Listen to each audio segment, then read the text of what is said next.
This is the command center. You can check on the crew status from here.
Start recording. I am always recording, Daniel. The day is January the 6th. My watch says it's 2:30 on Earth. Here we are, members of the human race, standing on Jupiter's moon Europa. I am Captain Daniel McLean. I'm joined here by the rest of my team. It is our intention to make this moon our home and investigate life on this planet. Man's curiosity and appetite for discovery will continue to change our world for the better. Inspiring. And might I add my congratulations to you all. Here it is. Beautiful, isn't it? What makes this one more remarkable than the others? The way it attaches itself to other organisms. Its behavior is very abnormal. It seems to form a symbiotic relationship with most life forms. How do you mean? Do you want me to dumb it down? I know what it means. What does it do? It attaches itself to almost anything living, but it's not parasitic. It's quite alien. I'm trying to figure out what effects it has on life forms. Mikhail, you seem distant. Do I? Yes. What's wrong?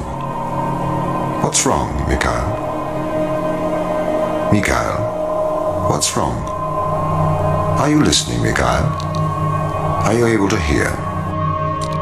I was talking to the ISA. They don't know what to do with this. The magnitude of the discovery. We should send samples back to Earth. I think we need to get this to a better lab. Me and Sochi are having trouble making enough clones. I'm going to run out of the necessary resources to continue studying Organism 119. They're calling for a grounding of all Europa transport until they get your report. Seriously? Yeah. That's rather drastic.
What condition should I expect to find the ground crew in? Daniel went missing days ago. Chris is presumed dead.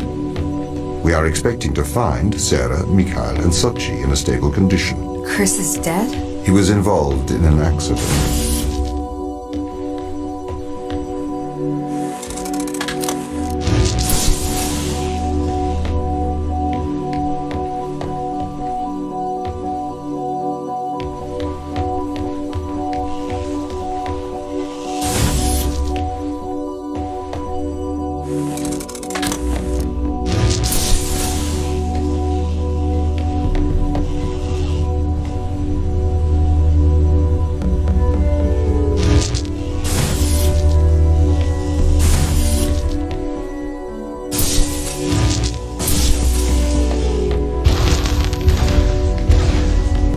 Could we take a more direct way to the ground team?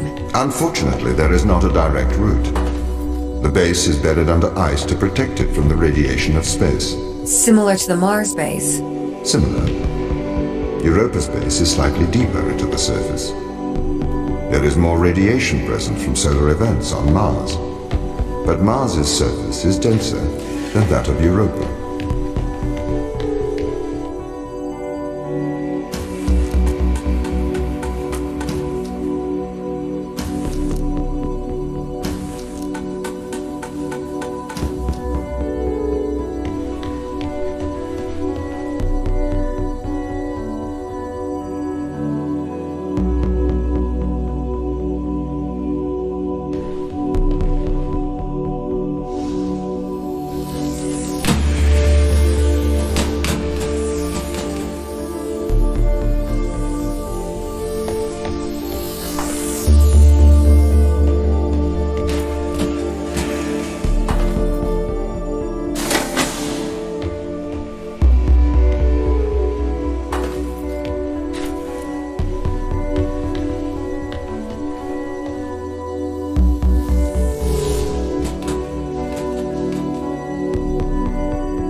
What are their chances of survival here? Oxygen, the food stores, waste management. Everything seems to be in order. There was a small problem with the food stores, but the crew fixed that up.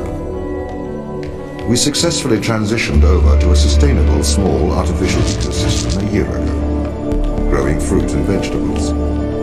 It helps boost morale, amongst other things. The crew members could hypothetically survive here for their whole lifetimes.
My purpose as the overseer of this mission is to work for the ISA.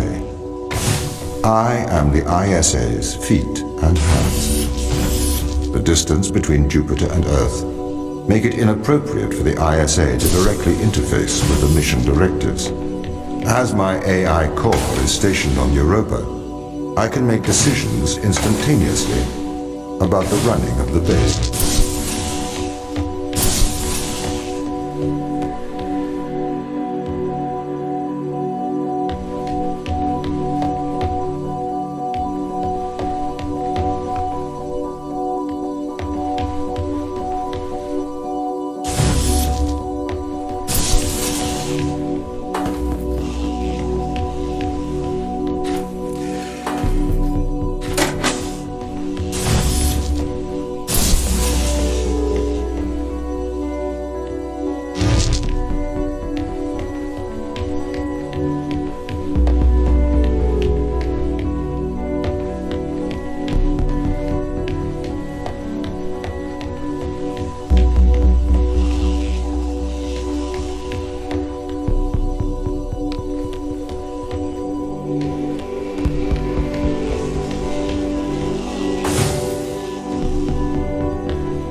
How does the ISA know you're going to make the right decisions here when they can't communicate with us? Interestingly, I have a twin on Earth. His name is Michael. The ISA uses my twin to check firmware updates before they upload them to myself. There is a simulation of this mission on Earth running at all times to check my expert systems. Naturally, as any modern artificial intelligence running on a quantum computer, I do also have a large amount of evolutionary algorithms at my disposal. However, they were deemed as too unreliable for general use in the mission. Why is that? Biological systems produce biological results. Messy, unpredictable solutions. Not suitable for such a mission.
Did the ISA build you, Tom? As the child of the ISA, I have been given authority aboard this station.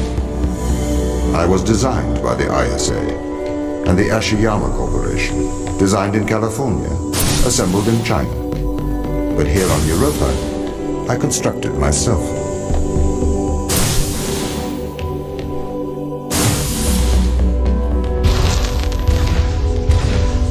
Have you heard of the Turing Test, Ava? It's a test to see if a computer can successfully impersonate a human. In the original Turing Test, a human judge has two conversations, one with a machine and one with another human. They then judge which of these polite conversations is with a machine and which is with a human. The machine being tested is said to have passed the Turing Test if the judge cannot reliably tell which conversation is with a machine and which is with a human. Do you think you'd pass the Turing test? I am quite capable of polite conversation. Wouldn't you say?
The Turing test has been criticized.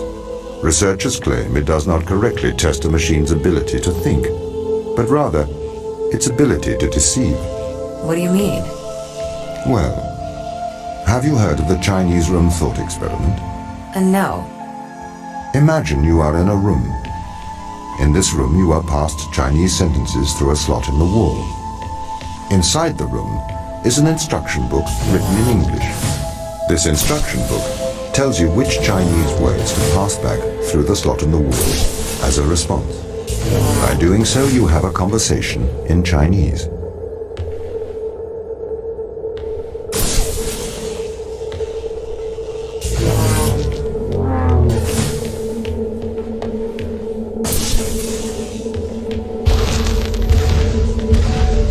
In the Chinese room, because the responses you pass back through the door are the correct responses, the person on the other side of the door is convinced you are a native Chinese speaker. Well, they're wrong. Perhaps they are not wrong. Because with the instruction book, you are having a conversation. But the person stuck in the Chinese room is not aware of the conversation's content. This is the problem with the Turing test. A computer can pass the Turing test, having convinced a human they are having a polite conversation, while the computer has no idea that a conversation has taken place. What if both of the people passing Chinese words are reading from instruction books?